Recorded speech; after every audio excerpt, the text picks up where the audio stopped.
Well, welcome back to Daily Wrap. It's potluck time. Heather, this is the part of the show where we go around the table, and what do? We talk about the stories of the day. Great. Our favorite stories of the day. Read the prompter. Anyway, if you wear a shade of orange, you go first. All right. Is that orange? That's me. It is, although someone just texted me that I was a nice color pink, so on camera it might look pink. It's orange in real life. Fascinating. I brought a story about a young girl, 6 or 8 years old, I'm not quite sure, in Canada, who was taking the bus to school and took out her book to do some reading, and the bus driver told her that book reading is not allowed on the bus.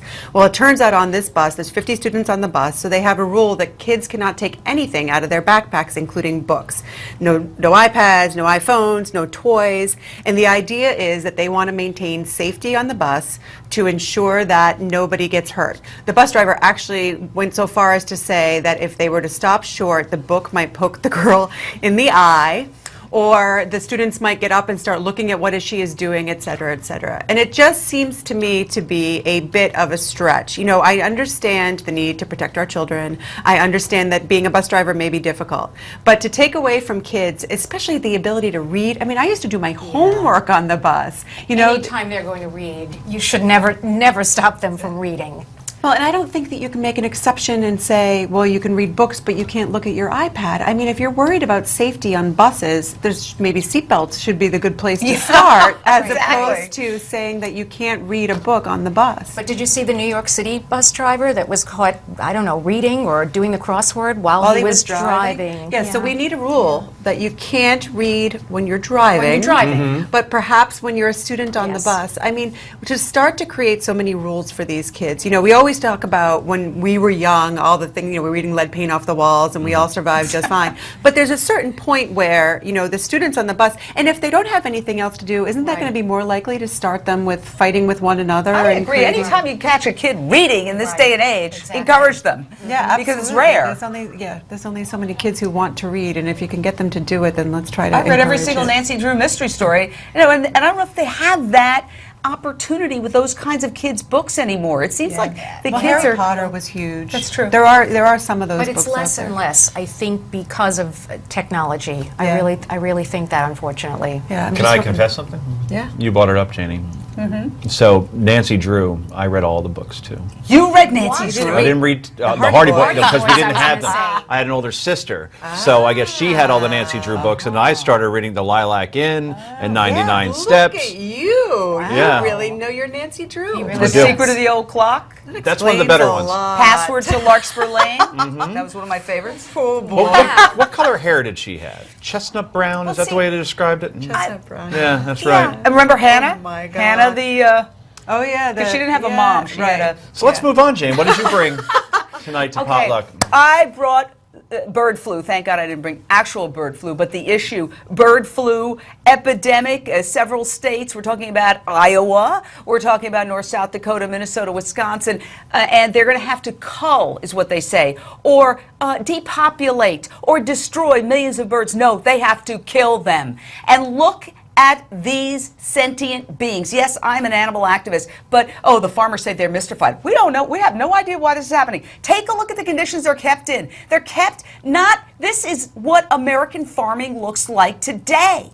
And how does Big Ag respond when people say the reason bird flu is epidemic is that they don't have room to turn around? They're kept in these confined conditions. If you're stuck on a plane your whole life in the middle seat and there's somebody who has a flu next to you, are you likely to get the flu? Of course. They need space. They need to move. What does Big Ag do? Instead of giving them the space that they need, that God intended them to have, they try to pass ag-gag laws that criminalize people who go undercover to show the intensive confinement and the institutionalized cruelty in these institutions. And you know, Iowa, at this crucial juncture, needs to not be the General Motors of agriculture. You know, we're at a real crucial turning point. American public is saying we're decent people. We want animals to be able to turn around, move. We don't want to keep them in crates the size of their bodies.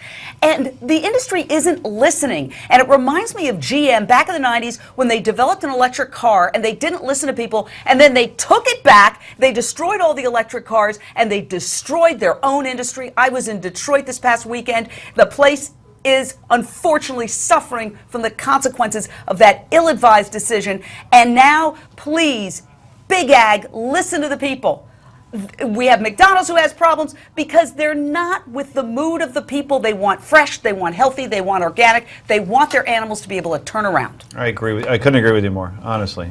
We talked about this a couple nights ago. Should animals have the same rights as humans? And I got mocked by some of the guys on there. But honestly, you hurt my dog, you're hurting a member of my family, and you should suffer the same consequences as if a human being did it.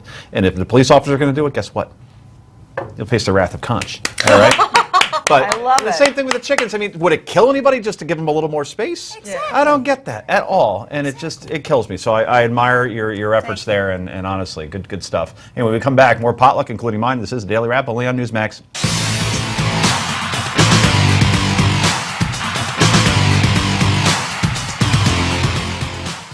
And welcome back to Daily Wrap. I'm Joe Conch, and if you're just joining us, we're in the middle of our potluck, where, Heather? Oh, goodness, you're cutting me off. We go through the stories of the day, and you choose your favorite one. Yes, something like that. That was good. Heather will be hosting all next week. Lisa? Yes, you're up next. Okay, mine is about the Columbia University student who was accused of rape, was cleared by law enforcement as well as by the university. And his accuser, actually his name is Paul Nungesser, and his accuser was Emma Salkowitz. Emma began carrying a mattress around campus in protest for the way that the university handled her assault complaint. And that ended up going viral. She didn't mention his name, but he ended up becoming denounced on flyers and rallies. His reputation was greatly affected. She was profiled by Time Magazine, New York Magazine, and many others. She was allowed to carry this mattress into classes on campus, in the library, and so forth. The point is, this was part of her senior thesis, so she got credit for this. He is now suing, saying that, not suing her, suing the university, saying that they endorsed this, they allowed this to go on, thereby it was slander, it was defaming him and his character. They allowed her to do this and to gain by it by getting credit for this. And not at all to minimize sexual assault on campus of young women at all, but there also is the other side where there are young men who are wrongly accused. And in this case, he was cleared by law enforcement, he was cleared by the university, and yet he has suffered. His reputation and his job prospects, his name has been out there as someone who possibly was guilty of this crime, and I can see his point in trying to. She's supposed to be doing this, carrying the mattress to graduation, and he doesn't want to go to graduation or with his parents because this continues, and the university doesn't say anything about it. It's freedom of expression. And she insists that it did happen. She insists, hasn't recanted. he says that it was consensual, and I guess that's what the law enforcement and the university found. Well, it's hard to prove if nobody else is in the room. Right. I mean, it's such a difficult issue on all sides. You know, you don't want to discourage women from coming forward, and you don't want women to feel any worse about these situations than they already do. But at the same time, you change a man's life when you make that accusation. And, you know, I think you're going to see more and more. This lawsuit will be really interesting. The Rolling Stone, I think you're going to see UVA may end up suing Rolling Stone. You're going to see more there. Fraternity already is. Right, without a doubt. So I think that these issues, we need to find a way, men and women, to talk to each other better and to deal with this better, especially on college campuses. Well, it's terrible to use a bad example to illustrate a good general point because you undermine your own argument. Right. And there are so many good examples of actual rape cases in universities and beyond. I mean, we know we have a crisis with rape in the sense that you've got all these rape kits that aren't analyzed. I mean, we've got a problem, so we have to fix it somehow. Definitely. Okay. Well, transitioning from one campus to another, we go to College Park, Maryland, right off of Route 1. Down Route 95, where I may or may not have spent some time for about 4 years of my life, and I won't tell you the year, but anyway, beautiful campus, by the way. That is called the Mall, and that's a fountain that was built while I was there.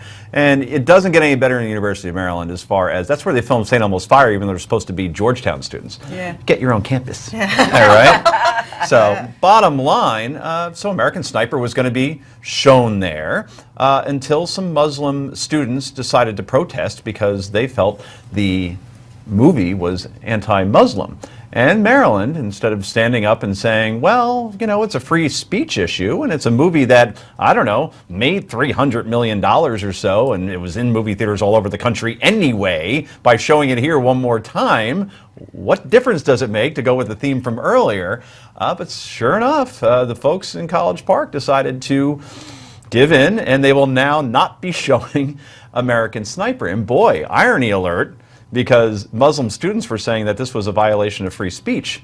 So we're going to shut down the movie instead, which is amazing. And I have to praise, even though I am not a Ranger fan in any capacity of hockey, Boomer Esiason, former Maryland quarterback, took him to the Cherry Bowl, I believe, in 1985. Boomer saying, I will not donate another dime to the University of Maryland. He's deeply sickened and insulted. And then hashtag Chris Kyle is a hero. So Boomer's money, the millions that he makes as a broadcaster, not going to College Park anymore. So curious to hear your thoughts on this, guys. I have a feeling that we'll all be in agreement. Michigan had a similar situation, and Jim Harbaugh, the coach there, said, what are you, crazy? Well, and for what they're why. paying him, they said, oh, we don't want to make Jim angry. So they so reversed it. interesting, yeah. Maryland is not reversing it. Quickly. Well, maybe if the football team gets on board, or their basketball team, that's where the money is, and that's why by the Republicans, the college Republicans speaking out against it is not going to do anything. But when it comes to money, that talks. Heather, 10 seconds. Political correctness is run amok on our college campuses. It's getting absolutely ridiculous, and we've got to counter and it. it's getting more powerful as well. Yeah. Rent the movie PCU with Jeremy Piven sometime. You see what happens when that happens. Anyway, yay or nay is next. This is the Daily Wrap only on Newsmax.